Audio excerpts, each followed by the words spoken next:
Hello friends, welcome back to my YouTube channel. जैसे कि आप सबको पता है 31 मार्च ये कंप्लीट हो चुका है, means financial year 24-25 it's complete. Assessment year 25-26 is complete. Okay, now अभी बहुत सारे क्वेश्चन रेस हो रहे हैं क्योंकि जुलाई 30 जुलाई को आपका ड्यू डेट है ऑफ फाइलिंग आईटीआर। इसी रिलेटेड कुछ कुछ प्रैक्टिकल क्वेरीज आए हैं हमारे पास, जिसका मुझे लगता है कि आंसर देना आप लोग को साथ शेयर करना क्वेरीज बहुत जरूरी हो जाता है। फर्स्ट फर्स्ट क्वेरी था, अगर कोई इनहेरिटेंस होता है, अगर आपके पास कोई इनहेरिटेड प्रॉपर्टी आता है, प्रॉपर्टी क्या है? एफडी। कितना अमाउंट का? 1 CR।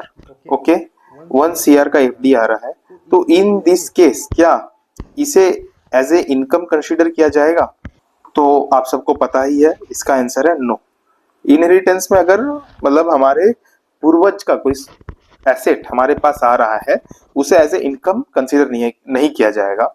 रादर देन इससे जो इंटरेस्ट जनरेट होगा उसे एज ए इनकम बताया जाएगा। सेकेंड क्वेरी जो बहुत ही इंपॉर्टेंट है, वन इज ग्रेचुइटी को लेके है, अनदर इज सुपर एनुएशन फंड को लेके है। ठीक है, आइए समझते हैं। अब सोचिए जो एक कंपनी में एम्प्लॉय है मिस्टर ए। वो चाहते हैं कि अपने इस फंड को विड्रॉ करने के लिए, तो मैं आपको रूल बता दूं। ये सुपर एनुएशन फंड जो अप्रूव्ड सुपर एनुएशन फंड है, इनकम टैक्स का 10 सबसेक्शन 13 में ये एग्जेम्प्ट है। रेदर देन, अगर उसमें कंडीशन ये है, अगर आप रिटायरमेंट के बिफोर रिटायरमेंट विड्रॉ कर लेते हैं, इन दैट केस ये टैक्सेबल हो जाएगा। ठीक है, इन दिस केस में ये टैक्सेबल हो जाएगा। अच्छा, अब आते हैं ग्रेचुइटी। ग्रेचुइटी भी आप सब जानते हैं एग्जेम्प्ट है, 10 सबसेक्शन 10 ऑफ आईटी एक्ट।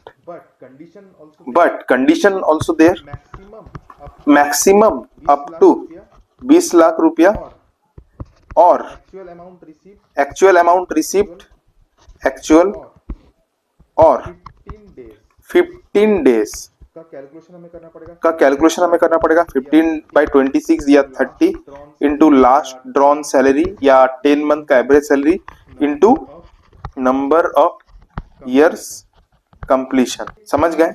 ये तीनों में से जो लोअर होगा वो अमाउंट हमारा एग्जेम्प्ट रहता है 10 सबसेक्शन 10 में। तो हमें पहले वो कैलकुलेशन करना पड़ेगा एंड देन हम बता सकेंगे कि ग्रेचुइटी में और सुपर एनुएशन में हमारा क्या एग्जेम्प्ट बच रहा है। सुपर एनुएशन में तो हम बता दिए कि बिफोर रिटायरमेंट अगर आप ले रहे हैं, इन दिस केस वो पूरा ही आपका टैक्सेबल हो जाएगा। अब हम बात करते हैं टैक्स प्लानिंग का। इसमें टैक्स प्लानिंग, ठीक है, अगर आप सुपर एनुएशन फंड, इसी को ये सुपर एनुएशन फंड के लिए सुपर एनुएशन फंड विथड्रॉ करते हैं, it's better you have to transfer to, अगर आपने चेंज किया है, अगर आपने एम्प्लॉयर को चेंज किया है, इट्स बेटर कि आप new approved employer superannuation fund में ट्रांसफर कर दें और एनपीएस में ट्रांसफर करके 80 CCD1B का बेनिफिट आप ले सकते हैं। I hope you understand. Similarly in gratuity case, अगर आप विड्रॉ करेंगे, अगर आप विड्रॉ कर रहे हैं ग्रेचुइटी, तो आपका जो फॉर्मूला है 10 सब सेक्शन 10 में, उस हिसाब से आपको जो फॉर्मूला मीन्स जो भी कंडीशंस है, सॉरी फॉर्मूला कंडीशंस है, उस हिसाब से आपका आपने 100 रुपया विड्रॉ किया, 20 रुपये का सोचिए बेनिफिट मिल गया 10-10 का। 80 रुपीज को आप एनपीएस में फिर से इन्वेस्ट कर सकते हैं। ठीक है, एनपीएस में अगर आप इन्वेस्ट करेंगे, एक्चुअली आपको विड्रॉ करके देन फिर एनपीएस में मतलब इन्वेस्ट करना पड़ेगा। आप डायरेक्टली ट्रांसफर ग्रेचुइटी में नहीं कर सकेंगे, बट हेयर सुपर एनुएशन फंड में आप चाहे तो ग्रेचुइटी में डायरेक्ट ट्रांसफर भी कर सकते हैं। Without withdrawing the money. ये एक इन्वेस्टमेंट प्लान या टैक्स प्लानिंग था आपके लिए।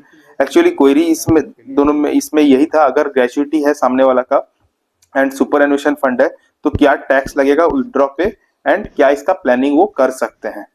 ठीक है, तो यही हम लोगों ने बताया, डिस्कस किया आपके साथ। ये ऐसा क्वेरीज का वीडियो और भी लाता रहूंगा मैं आप लोगों के लिए। Thank you friends.